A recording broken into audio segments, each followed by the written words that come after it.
Wie ik nog op school zoet, was toch Enspeljor en Paal. Soms ging ik er niet naartoe, maar meestal ging ik wel. Toen ik tot de allerlaatste keer heb mij gedaan, ben ik met een meisje naar een perkje toegegaan.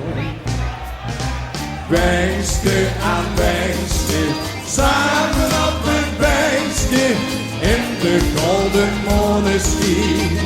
Daar Harry, plak bij de wievel, zo twee vol liefde, met mekaar een paardje zien.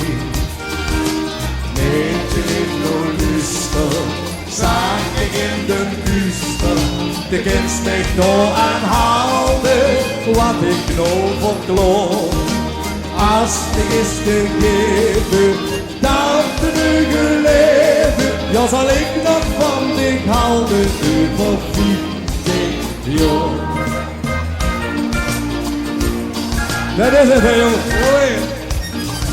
Volledig verloofd getrouwd en ook al kinderen mozeer.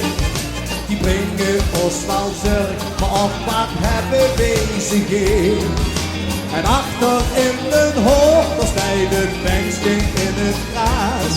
Tot ruime wegen regen wie het benen die verlaat.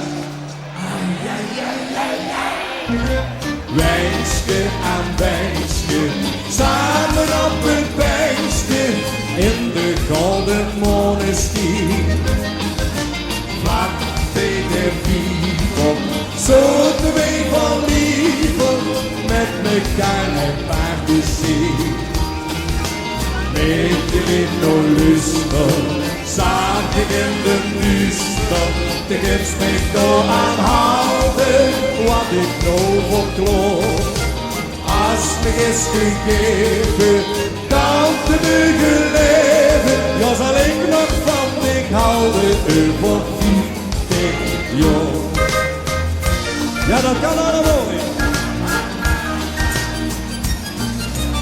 Als ik met mijn lief in een beheerde huis gewoond en de gouden broerlof komt, ja dan wordt het toch zo schoon.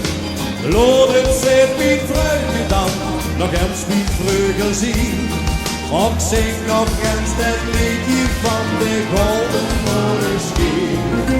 Benkje aan benkje, samen op het benkje, in de golden moneschijn. Vlak bij de wievel, zo twee van liefde, met mekaar een paardje zien. Beetje in de luster, zag ik in de duister, de gids mij door aanhouden, wat ik nou voor geloof.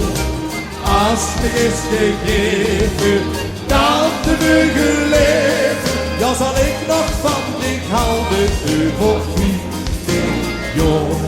Zal ik nog van dich houden, over 50